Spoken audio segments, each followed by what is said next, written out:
No, the cool kids call them lately. Okay, Shin Ches. Oh, so the one we did right before this was the scurf. Scurf, was that the word? Not to shave the hair of the scurf. Wait, let me make sure.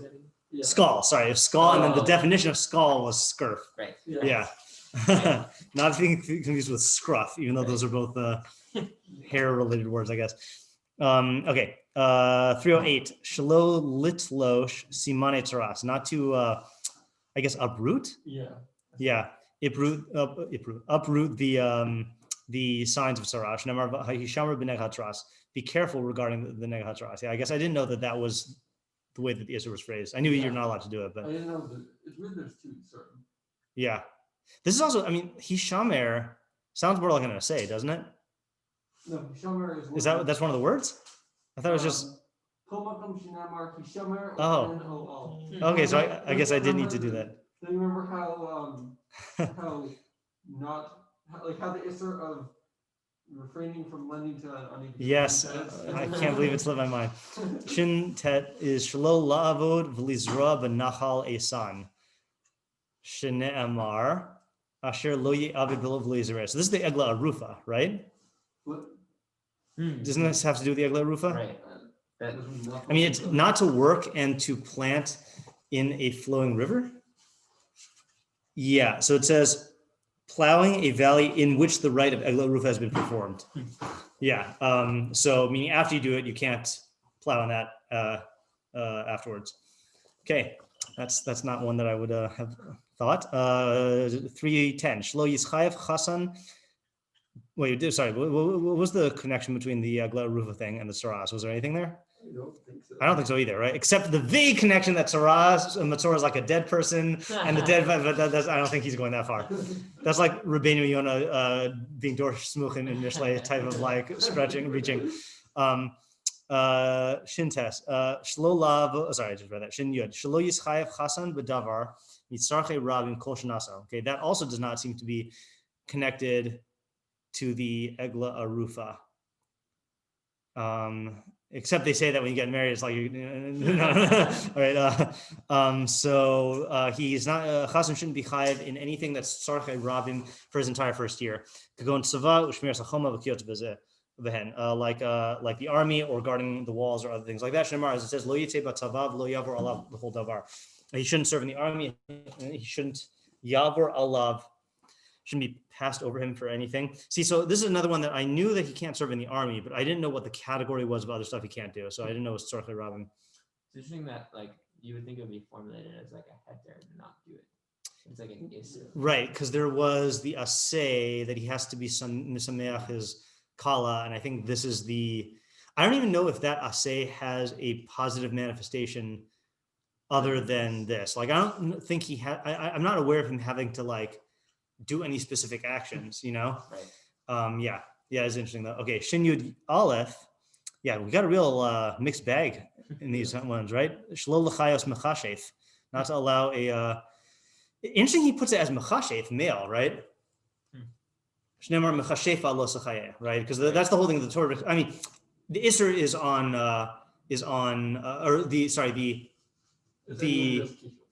say again.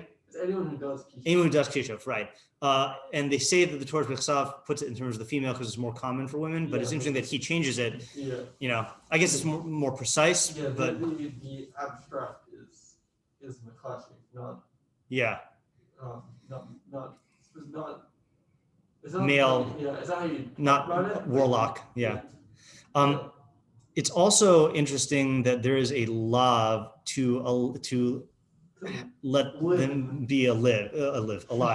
Yeah, I just want to see how that's formulated in the Sefer Mitzvos.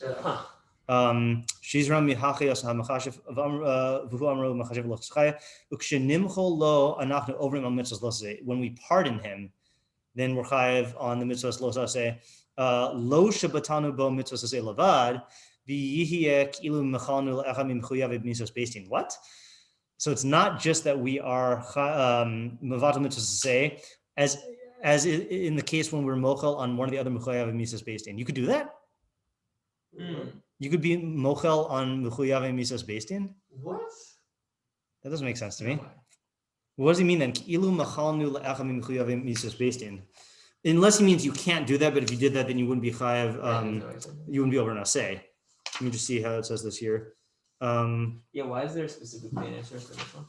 Like, what's I don't know. It doesn't seem worse than Ovid Vodazara, you know. Okay, so it says here in the footnote on Chevel's footnote, if a court pardons any culprit who is liable to the death penalty, it is guilty of violating a positive commandment.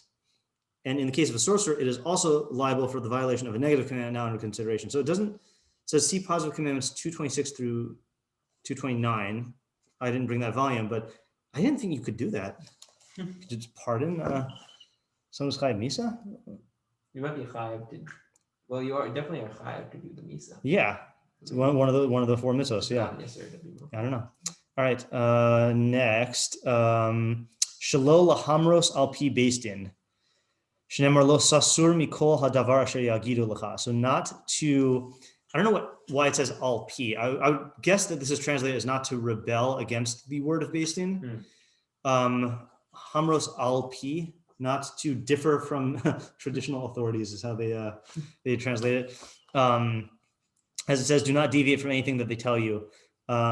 Yeah, and this is another one where I guess the pasuk is different than what the Rambam quotes, because the pasuk supposedly says, according to this, lo sasur mikol hadavar asher lo sasur min hadavar asher yagidu lecha, but then he quotes as mikol hadavar. What does yours say for the pasuk? Yeah, so apparently, according to this, the pasuk actually says min hadavar. Interesting. Okay. Actually, one more comment about Mechashiv. Yeah. If this wasn't the Rambam, I would have said that he put it in the wrong place.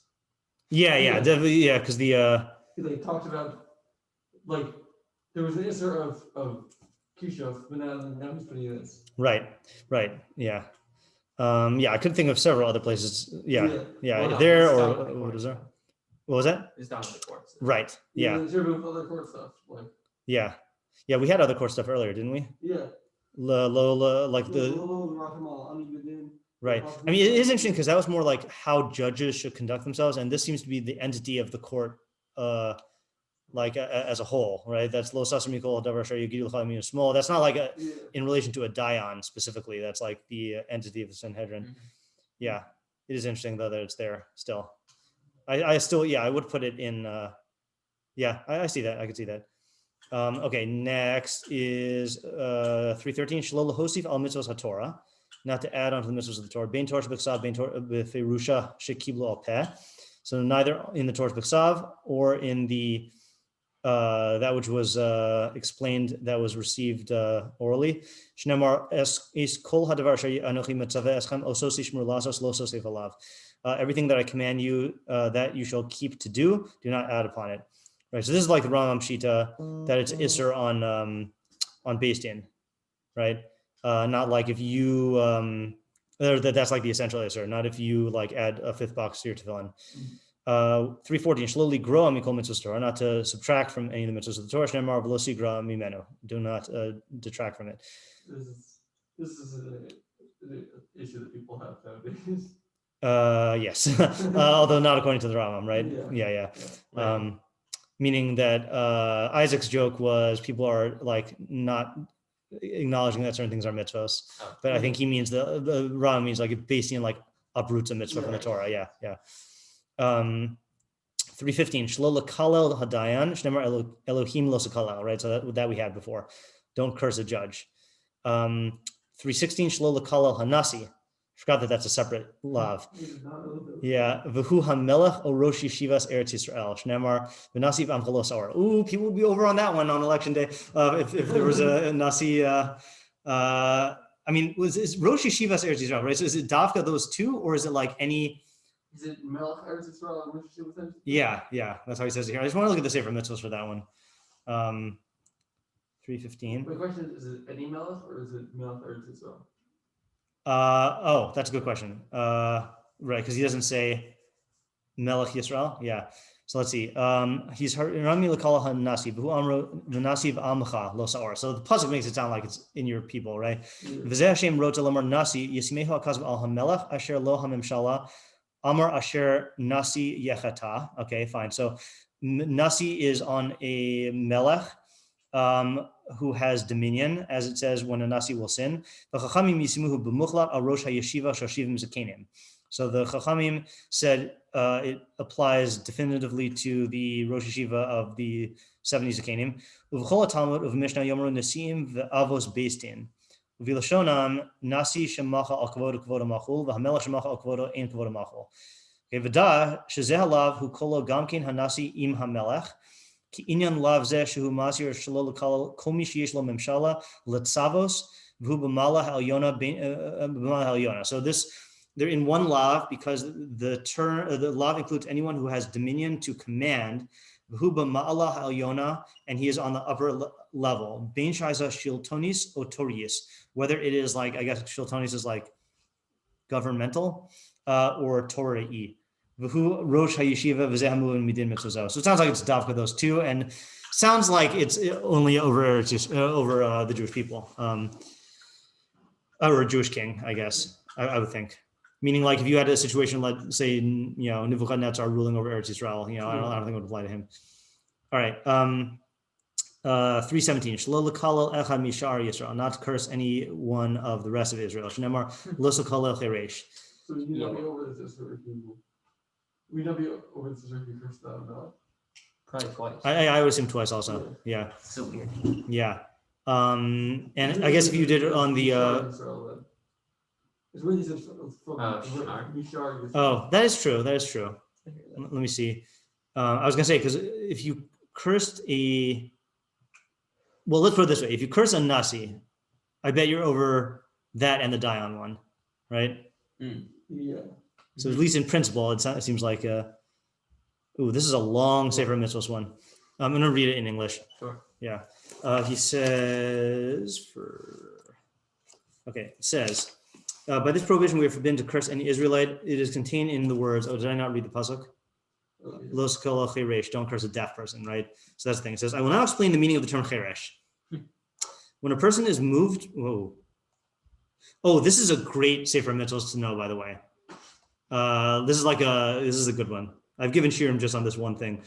When a person is moved by a desire to revenge himself on one who has wronged him by inflicting upon him an injury of the kind which he believes he has suffered, he will not be content until he has requited the wrong in that fashion. Okay, so that's like revenge. Okay, and revenge masquerading as justice. And only when he has had his revenge will his feelings be relieved and his mind cease to dwell on the idea. Sometimes a man's desire for revenge will be satisfied merely by cursing and reviling, because he knows how much hurt and shame this will cause his enemy. But sometimes the matter will be more serious, and he will not be content until he has completely ruined the other, whereupon he will be satisfied by the thought of the pain caused to his enemy by the loss of his property. In yet other cases, the matter will become more serious still, and he will not be satisfied until he has thrashed his enemy or inflicted bodily injury upon him. Or it may be even more serious, and his desire for revenge will not be satisfied except by the extreme measure of taking his enemy's life and destroying his very existence. So varying levels of revenge. Sometimes, on the other hand, because of the lightness of the offense, the desire for vengeance will not be so strong, so that he will find relief in uttering angry imprecations and curses, even though the other would not listen to them, even if you were present. So like cursing him out, like in your own, to yourself. It is well known that hot-tempered and choleric persons find relief in this way from the annoyance caused by trivial offenses. Was also the same as the first category they said? First category, I think, is when you curse the other person like to their face or in public. And I think this last one's like by yourself or when the guy's not hearing you. Though the offender, yes, it is well known that hot-tempered and choleric persons find relief in this way from the annoyance caused by trivial offenses, although the offender is not aware of their wrath and does not hear their fulminations. Now, I don't know, I pointed at you because I assume you also learned the word fulminate from magic. Yeah, okay. Now we might suppose that the Torah, in forbidding us to curse an Israelite, was moved by the shame and the pain that the curse would cause him when he heard it. Right, so you might think that this is like a bein adam l'chavero thing in terms of cursing someone causes them pain. But there is no sin in cursing the deaf who cannot hear and therefore cannot feel hurt. He doesn't mean there's no sin. He means in that framework, there would be no sin in cursing the deaf because they can't hear you. For this reason, Hashem tells us that cursing is forbidden by prohibiting it in the case of the deaf, since the Torah has regard not only to the one who is cursed, but also to the curser who is told not to be vindictive and hot-tempered. Thus we find the bearers of the tradition deduce the prohibition against cursing an Israelite from the words of scripture, thou shalt not curse the deaf. Okay, yeah, so that's his explanation there. So what's really interesting about this is it's like I don't want to say a getter, but it is connected to the activities of the revenge taker. It's like to distance you from that kind of thing. Seems like there's a lot of like build up. Yeah, this, like, yeah, with Lo Sitor also, and he also he has a bunch of other stuff here. I just want to see if there's anything else that we need for now. Oh yeah, here we go. So it says this answers our question from before. It says, it has thus been made clear to you that one who curses his fellow man. Actually, I'm just going to read the whole thing because we'll not skip the small part. The Sefer says, I am only told not to curse the deaf. Whence do I learn that I may not curse anybody? From the words of scripture, of thy people thou shalt not curse. It is to exclude from the scope of the prohibition the dead, who, though like the deaf in being unable to hear and feel hurt, are unlike them in being no longer alive. So that's where the Torah draws the line. If you curse the dead, then you're not over this Isser. Oh, those dead people. The Mechilta says, thou shalt not curse the deaf. Scripture mentions the most wretched of human beings. Okay, that's not very nice. In saying that the contravention of this prohibition is punished by whipping, we mean only if the curse is accompanied by utterance of the divine name. One who curses himself similarly is punished by whipping. It's another thing also. Okay. If you're a Nasi, would you? Oh, so we're going to this now. Okay. It has thus been made clear to you that one who curses his fellow man with the divine name violates one commandment, namely, thou shalt not curse the deaf. One who curses a judge is liable to whipping on 2 counts. One who curses a ruler is liable to whipping on three counts. Because I guess the milk is a judge. Yeah.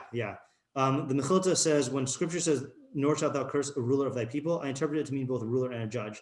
Why then does it say thou shalt not curse Elohim? To make it clear that one incurs guilt by cursing either of them. Hence, the Mechilta says it is possible through a single utterance to become guilty on 4 counts.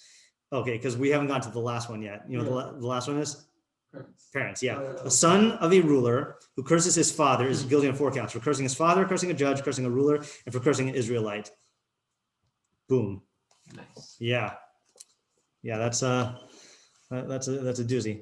That were you going to ask something that was just answered by that? I said you said something that made me think. No, okay. I was going to ask what type of person he's talking about, but then the answer. Okay, yeah. Interesting. Next is Shalol Kalel Av Va'im. Shnemar Umakalel Aviv Vimo Mos Yumas.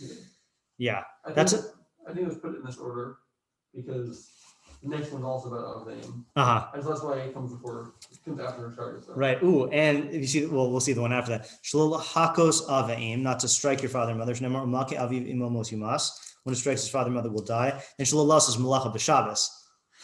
Shnemar Lo Saseh Kol Malacha. That's clearly a Torah B'Ksav association, right? Yeah. Why? I can think of 2 reasons. Is there a verse? Oh, okay, yeah. Are you counting that as 1 or 2? Aseres Dibros, they're juxtaposed, and then the other one is Ish Imo V'Aviv Tirav Es Shab Sosai Tishmoru. You know, that that's a juxtaposition in Parshas Kedoshim. And all the ideas there, you know, and the whole ideas of like keep it up aim is like being Mechabit Hashem or prepares you for that. Okay. Yeah, that is interesting leap though. I was going to say though that we saw another one where he said most yumas that just had the punishment but didn't have the azhara, right? Yeah. So this is another example. That was one of them. Yes. yes, I agree with you. All right. 320 Shalol Las is Malacha B'Shabbos. Oh, I just did that? Yeah, I did that. 321 Shalol Lahalech Chutz L'Tchum Medina Kaholche Drachim B'Shabbos. Never seen that phrase that way before. Not to go outside of the Tchum of the country like those who travel on Shabbos. What does that mean? Does that mean that? Wait, maybe it just means you can't go outside like those who travel on Shabbos. Oh, that would be a smoother reading. All yete ish b'makomo. Do not go. Each man should not go out from his place. Let's see how they translate it here.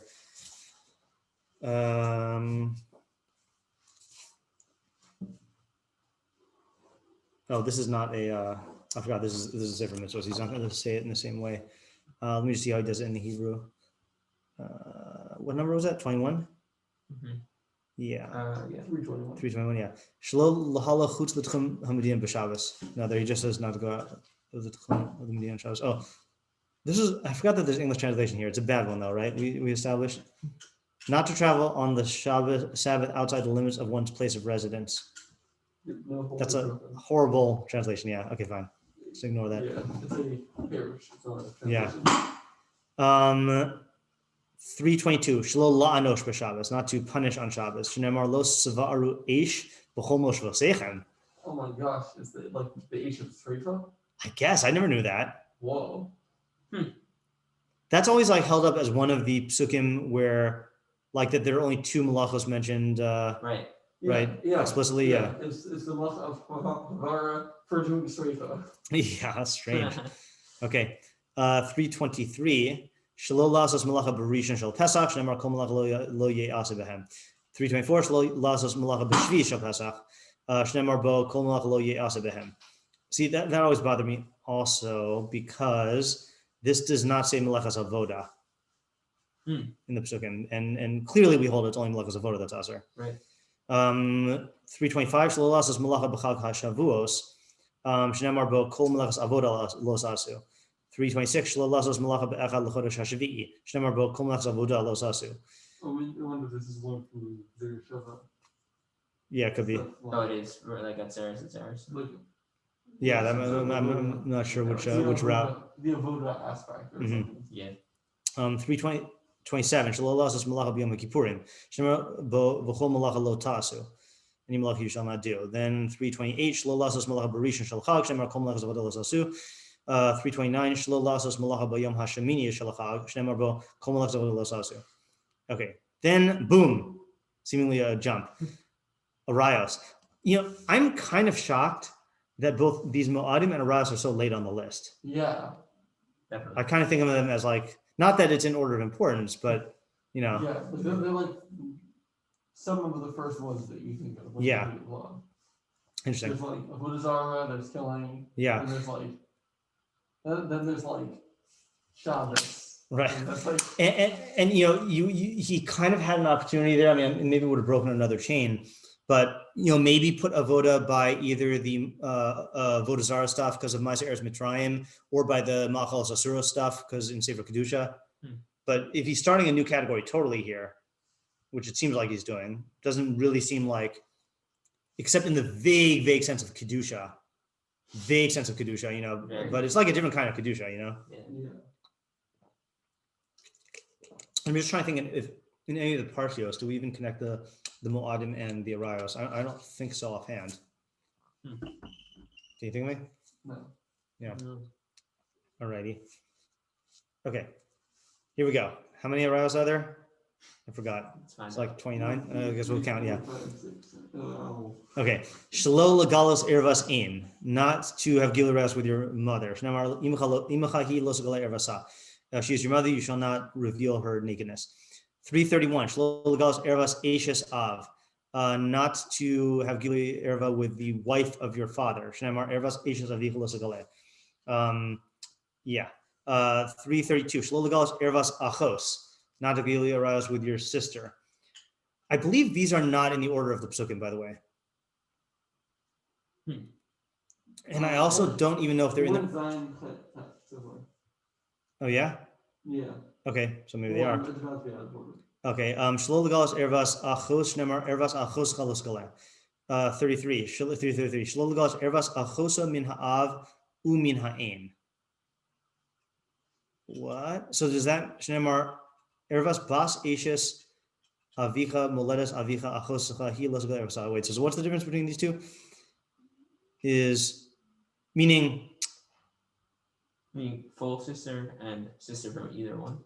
I guess it must mean from either one, not umin ha'im from both, right? That wouldn't make any sense. Yeah. But still, it's fine. It is, so that means you're over on 2 if you have gilu arise with the full sister. I wonder. Let's see. Like, what number was that? 33. Okay, so okay. Oh, so here we go. We got a little discourse on this. So for 333, what are you gonna say? You'd be over 3. Maybe. No, maybe not. Never mind. So it says, by this prohibition, a man is forbidden to have intercourse with the daughter of his father's wife, if she be his sister. Okay, fine. That's like your half sister, right? Is contained in the words. Okay, he quotes the pasuk. The purpose of this prohibition is to make a father's wife's daughter a separate forbidden relation, so that one who has intercourse with his sister by the same father, if her mother is married to his father, is guilty on 2 counts, because she is his sister and because she is the daughter of his father's wife. Interesting. So that's like a different type of relationship. Just as a man who has intercourse with his mother is guilty on 2 counts, because she is his mother and because she is his father's wife, as we've explained. This appears from the following passage in the 2nd chapter of Yevamos. Our rabbis taught a man who has intercourse with his sister, who is also the daughter of his father's wife, is guilty on account of both his sister and his father's wife's daughter. Rabbi Yehuda said he is guilty only on account of his sister. Okay, fine, he goes on. Yeah, all right. So that makes sense. And this is like, I think, a good overall framework for the arayos, that like, it's not just that the Torah is trying to prevent you from having arayos with certain individuals, it's that there are different types of things that are wrong with that. So when like you have one Isser Ereva that is covered by 2 lavin, there are like 2 separate imperfections or 2 separate like, relationships that you're violating, or however you want to say it. Because this is common with a lot of them. You could be violating multiple ones in one act. Yeah. 334.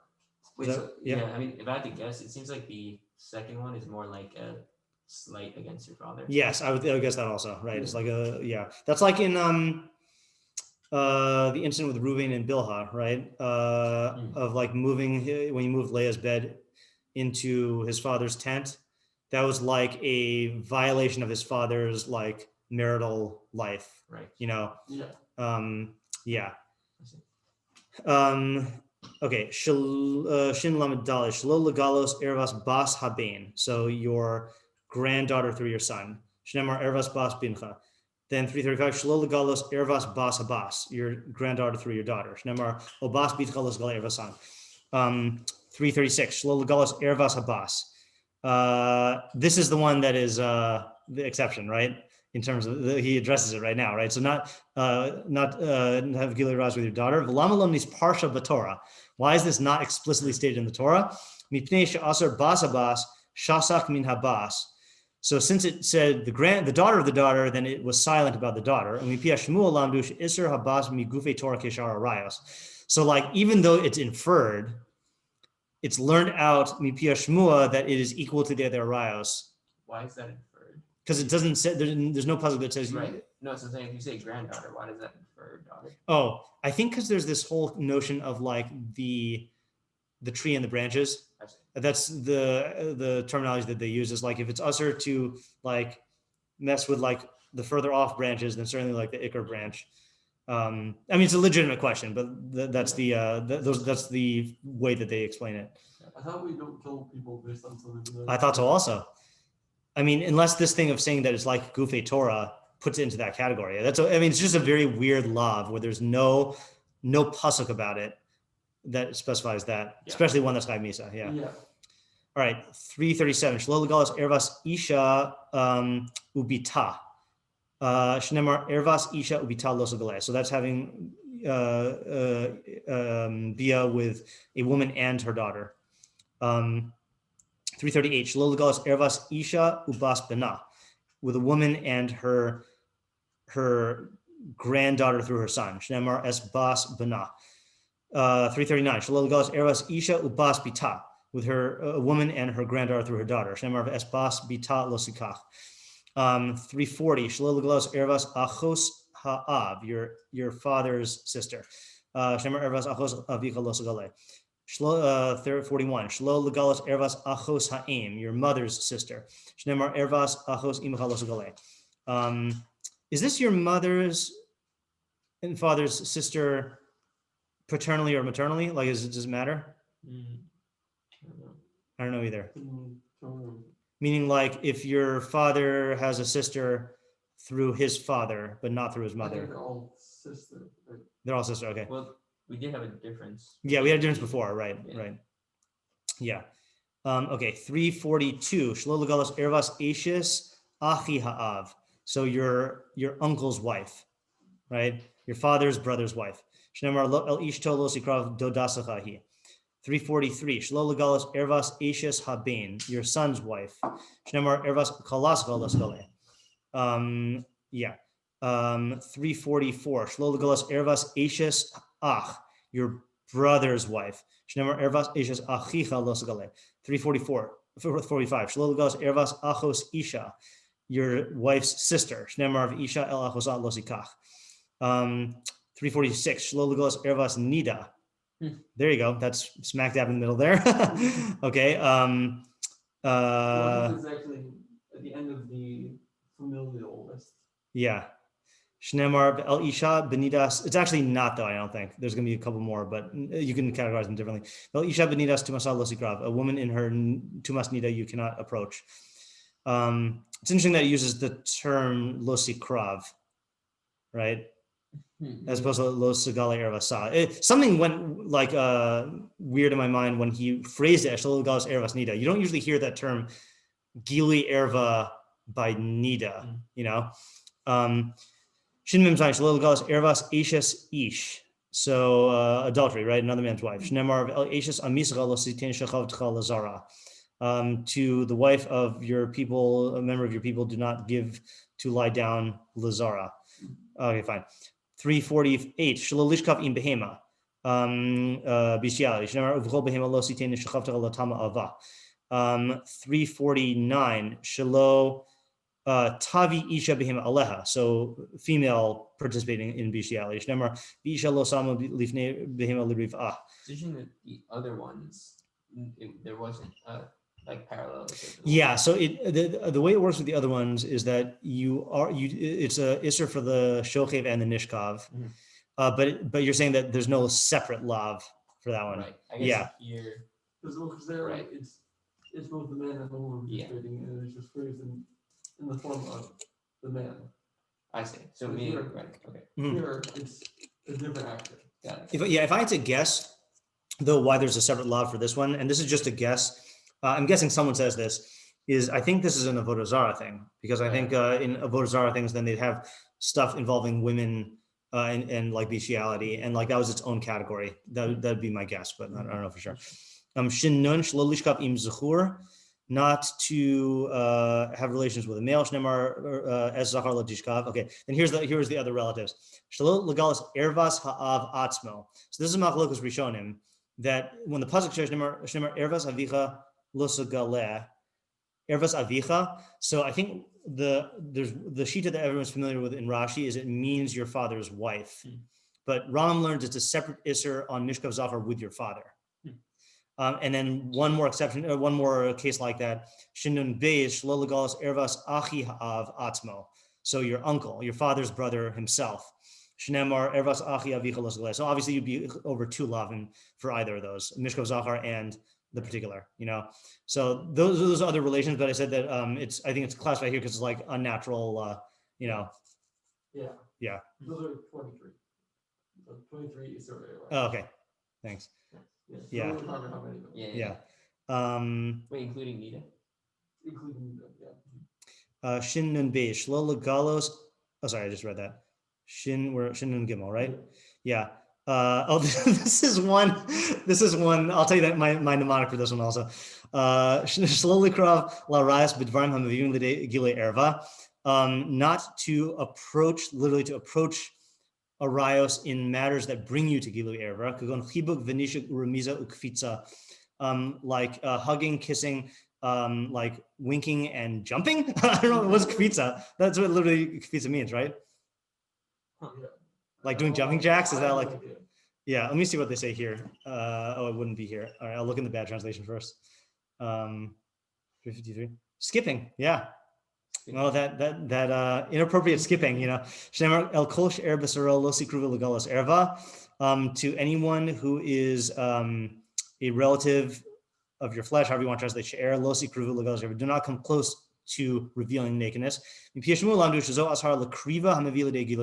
So the mnemonic for this one is, what do you in Harry Potter? What's the verb they use for kissing? Snogging, right? Oh, yeah. Okay. Wait, why is this repeated Shmuel? It sounds like it's outright in the puzzle. Because the puzzle makes it. Yeah, what is it? Kriva hamivili de gilu erva. Lo sikruvu legalos erva. Like, I think there's a way that you could interpret that it's talking about the action itself. Yeah, that's just trying to work out. Yeah. Like, Giloi erva is also like a euphemism. It's not the revealing of the erva that's the right. Taaseh. Let me just see if the Sefer Mitzvos says it. Right, so the little secret room is like unclear, and then that's like hard problem. Yeah, I mean, definitely you need to define the lo sikravu part, but it's not approach. Yeah, okay. So the Sifra says, actually, this is going to be better in Hebrew. The Sifra, I got to skip all those arayos here. Not skipping the arayos way. I got to find out what that is talking about. Anyway, I'm imagining, like, you ever watch like Star Wars? Yeah. So in episode 2, like yeah. sleeping in the fields. I thought you were going to bring up episode 2. Okay. yeah. That is definitely not a model for a relationship. You can see why the Torah also did. Okay. Where is the Sifra? It says ainli ella ni no. Ainli ella shalo yagale minay shalo yikrav. Nope, that's not where it starts either. Okay, Lashon Sifra. Lo sikru legalas erva. Ainli ella shalo yagale minay shalo yikrav. Tamalomar ve'el isha beninas tumasal lo sikrav. So that's what Isaac was saying, is that apparently from lo sikru legalas erva, you would think that just means don't do any gilui erva. Which is weird because it does say sikravu, but okay. Right. Then how do you know that it's shalo yikrav? So that's from el isha beninas tumasal lo sikrav. Then it says inli el nida she bebal tikrav ubal tegale minayin lechol harayos shen bebal tikravu ubal tegale tamalomar lo sikravu legalos. V'sham amru v'nichruzu hanafashos haosos ma tamalomar lefish nemar lo sikravu. Yaho yihu chayav and kares al kriva tamalomar al haosos v'lo hakrevos. That's a whole long series of drushes there. Yeah. Interesting havmina that you think you'd be chayav kares on kriva bilvad. All right. Shin nun dalid shelo yisa mamzer bas Yisrael. So a mamzer should not marry a Jewish Jewess. Shnemar lo yavo mamzer b'kol ad Hashem. Mamzer should not enter into the congregation of Hashem. Sorry, taking a step back. Does Havmina be find courage for skipping? Yes, really intense skipping. Yeah. It's interesting that the mamzer one is. I mean, I can see why mamzer one is in the arayos, but he could have also put that in the people marrying Ammoni and Moavi, because that's where he puts it in the Mishneh Torah. I just group it together in my mind. Yeah. I guess mamzer is tied to by nature tied to. Yeah, is an outcome of arayos. Yeah. Shelo tihye kadesha.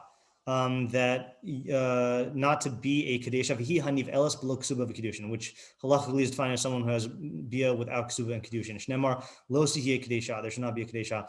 I don't know why there's this misconception that people seem to have that they say that according to the Rambam, then premarital sex is not asur mida oraisa. I don't get that, because isn't that what this is? Yeah, that's not exactly. What Yeah. I thought it was the opposite, that the Ram is the only or one of the few who hold that it is. So it could be that they're just getting it mixed up with another shita, but I've called people out on that many times. I just don't know where that comes from. Yeah, I didn't know what the specific answer was. Yeah. Shin nun vav shlo yachazir hamagarish grushaso achar shenises la'acher, so that a divorcer should not return his divorcee to marry after she has been married to another person. Right, so if he just divorces her, they can get remarried. But once she marries another guy, then that's it. Her husband, her first husband, who sent her off, cannot return to take her.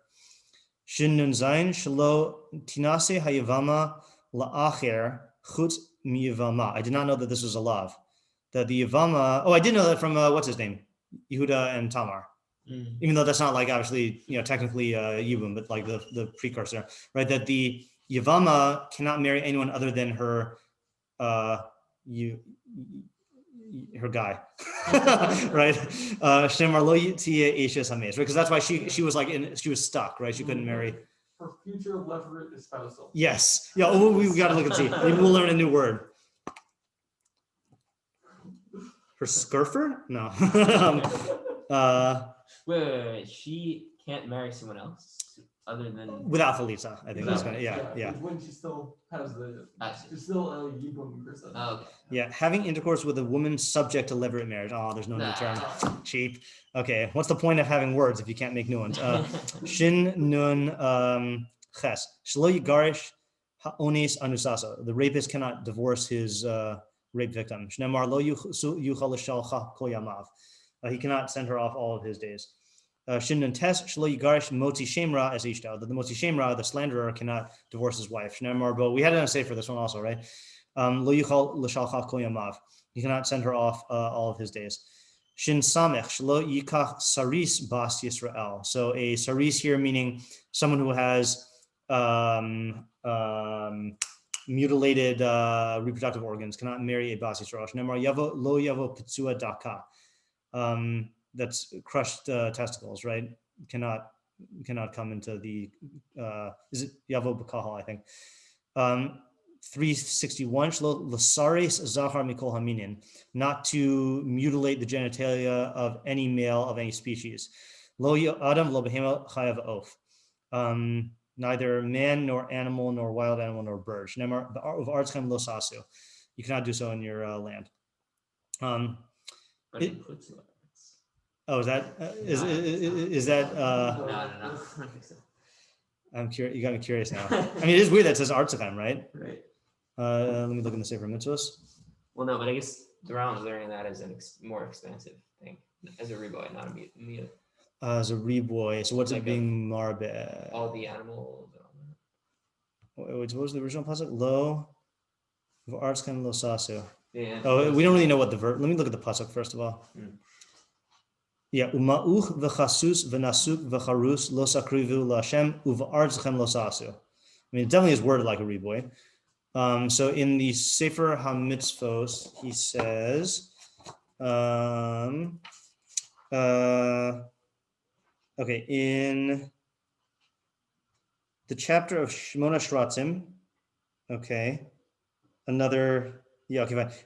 So we read, how do we know that the castration of a man is forbidden from the verse, neither shall ye do thus in the land, meaning you should not do thus to yourselves. Okay, hold on. He doesn't really talk about the animals or the land. Like he doesn't say what that is there specifically for. All right. 362. Shalol lamanos al Yisrael ish mikal gerin. Not to appoint over Israel a man from the congregation of gerin. Shnemar lo suchal l'seis alecha ish nachri. You cannot place upon yourself a foreign man. Right. So that's a minui of srara. Right. So king or anything with a position of leadership. 363. I guess it's here because it's a kahal issue, right? And we're talking about the kahal, right? But it is interesting that it's here. Like I could imagine that being like, I don't know, by like the Isurim of a king, not to lo yarbe lo susim or whatever, Oh, that's where it is. I was like, did we read that? I guess not. 363. Shlo yarbe lo melech susim. Okay, yeah. Lo yarbe lo susim.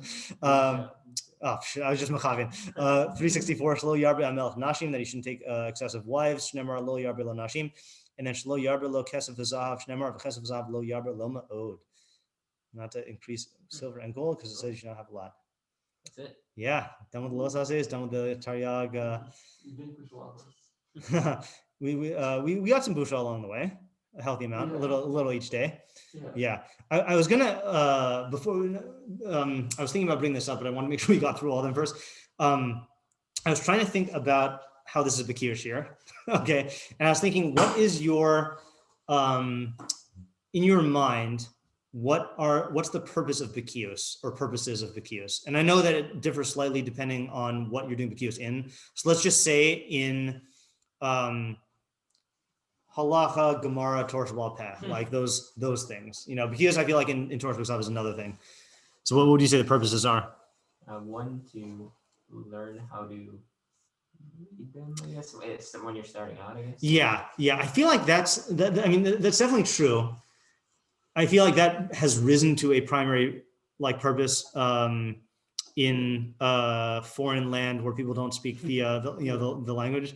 So practically, yeah, but in other words, what's actually in other words, theoretically, there are other ways to learn reading. It's just to be familiar with the jargon, it's almost like a circular answer in the sense of so that you could be better at doing Bekius. No, that's not what you're saying, but yeah.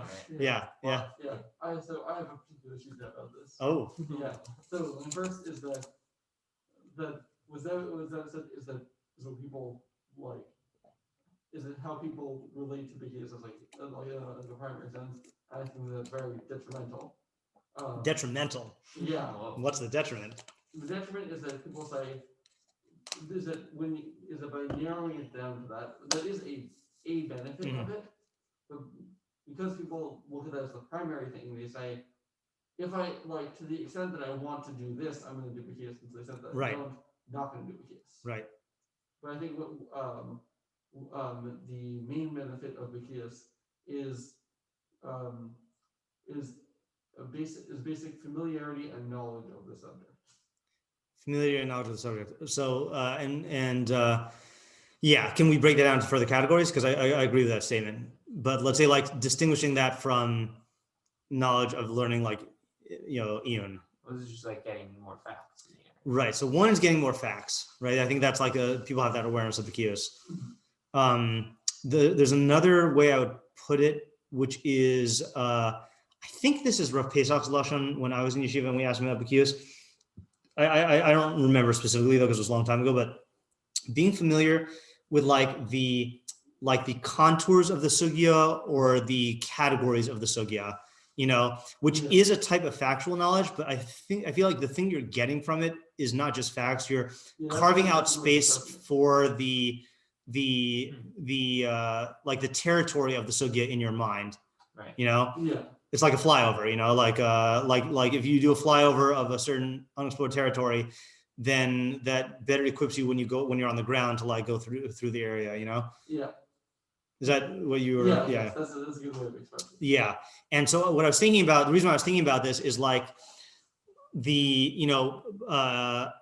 I think this is the first time I've been through all the Mitzvos, just reading the names, and there's a certain feeling of we're not going into depth in the halachos, so what's the benefit?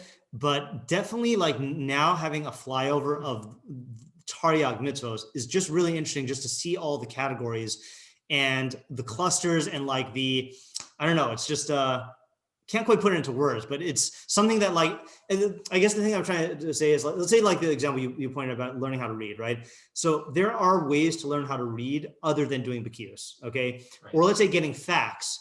There are even ways to get facts that are more efficient than doing Bekius. For example, I guess you could before you go into a particular sugya, you just look at the facts in the area that you're doing. But there's no other way to do this than to just do the Bekius, than to just plow through and just get a overview of the area. So it's the feeling of going into depth that we have here is what the process inherently is, if that makes any sense, because I think again,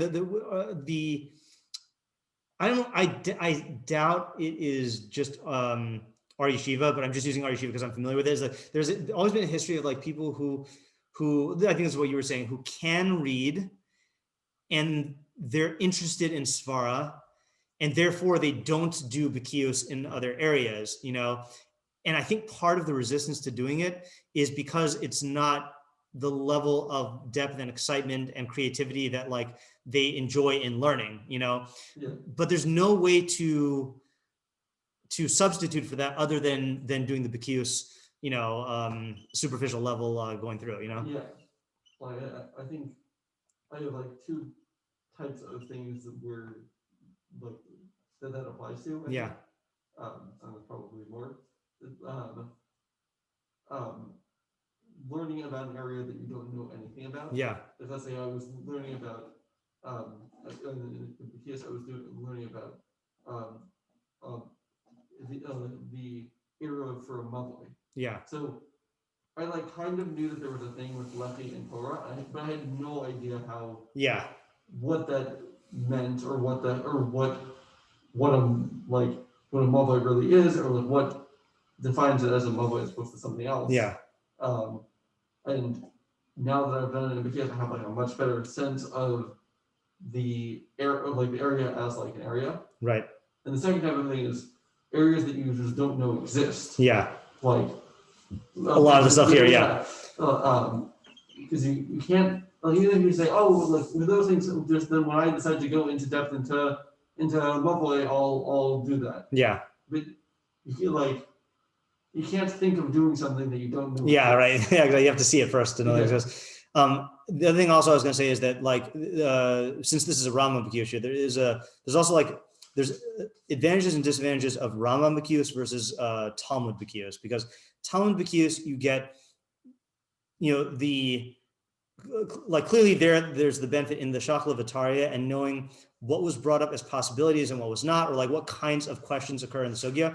But the thing you don't get, or you only get if you did in a very, very thorough way, is you don't get a clear view of structures of like the actual like structure, like the Tzuras HaMitzvah in a clear way. Like you could hobble it together, but that's just not how the Talmud Bavli is written, whereas the Rambam is a textbook where you can get a full picture. You would get the same thing in the Rambam as you would get if you did, let's say someone did, I don't know if this is a thing, if someone did Bekius in Encyclopedia Talmudit, or like in the Aruch HaShulchan, like you can get structures there also. So it's a trade-off, and it's funny because like sometimes a person gets the opposite effect, is that if they do a lot of Bekius, they remember that something was a question, but don't emerge with a clear idea of like what the maskana was in terms of how we paskin. And like the Rambam provides you with at least one version of that, but ideal world, you do both, but yeah. So those are some musings on Bekius. That would be a problem with doing even, not Bekius. That'd be a Or problem. which one would that be wrong? Like of not getting the maskana. Oh, if you just did a lot of, let's say, like, I'll give you an example. It's like people who do quick daf yomi. Oh, I see. Like you ask them, they'll be able to remember, oh, there's a whole like machlokas and like drashos and stuff. Okay, well, can you like tell me like what the mitzvah is? Right. You're not really going to get that unless you're doing something like the Mishneh Torah, where you have a conclusive right. like picture of the mitzvah. I guess if you do Ian, you get that sort of. Yeah, right. It's just you don't get it at a comprehensive rate unless you're like in terms of the full picture of the entire mitzvah. You just get like a small window, or depending on what. Yeah. I appreciate the qualification as a quick document. Yeah. Yes, that's why I qualified it. Yeah. And then the other thing also, which is related to what you were saying with the Mavoi example, is setting up memory networks to be able to find things, and this is something that you get Bekius in when you do Bekius even in Torah B'Chsav or in like Hashkafa and stuff, like, oh, I know that so-and-so talks about this in a certain place, and like, even though you don't remember at all what was said, you can, I guess this kind of depends on how well your mind remembers like sources and stuff, but like my mind operates like this a lot, and just having seen a lot of stuff in a lot of different places, I've seen a lot of things, then like just being able to remember, oh, like I know the Meiri talks about this somewhere in something, and like being able to go there and then to reconstruct it. So like you're like laying down the memory foundations for stuff, which if you know the Mishneh Torah, that's going to help you with even more, because then you can organize everything around the categories of the Mishneh Torah. It's not just like haphazard random books. Cool. Yeah. We have 3 minutes. Let's just do a thing that we flagged if we have time for that.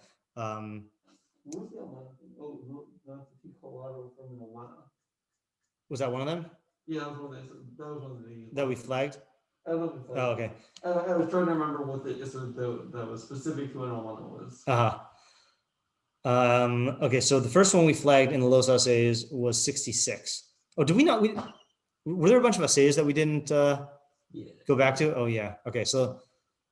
I actually have a brief thought about the Almana. Oh, sure. Yeah, well, just tell me what number that was. Maybe we should read it again. 241. 241.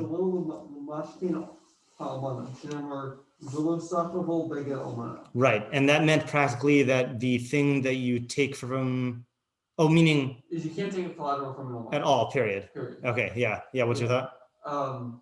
That by demanding a collateral, you're going to then you're going to be putting her in a position where she has to reveal her financial situation. That's good. And it's really bad for a widow because she I think she's in a position where she wants to or needs to remarry. Yeah. And by putting her in that type of position, you're you're demonstrating that you don't trust in her financial status, Mm-hmm. and then two, you're putting her in a position where where she's going to have to actually reveal what she can give Yeah, that definitely seems like a plausible theory. While we're there, let me just look at the Sefer HaChinuch on that. Shalom. What was the pasuk you quoted? Lo sachavo beged almana. Yeah, lo sachavo beged almana. 24:17. Okay, so Sefer HaChinuch. Let's see. Sefer HaChinuch says. Interesting. Sefer HaChinuch learns out from a different pasuk. And all Torah community tells us that he learns out from different pasuk. So Mishrashi Mitzvah Shechas Hashem al Briosav Virata Lazakosenu Liknos Benafshenu Midas Hachemla. So God cares about his creatures and he wants to make us meritorious to acquire in our souls the trait of compassion. V'tzivanu shenurachim al almana, and he commanded us to have mercy on the almana. Shel livava shavur v'doig shlo lemashna. She should learn on Mishneh pasuk if she goes daiga. That her heart is broken and anxiety about that she's worried about someone's going to be mashkin her or whatever the verb is. So he doesn't say the details, but it sounds like it is that kind of the thing that you're saying, the empathy and compassion. Yeah. All right, good. Cool. Let's stop here. Thank you. Yeah.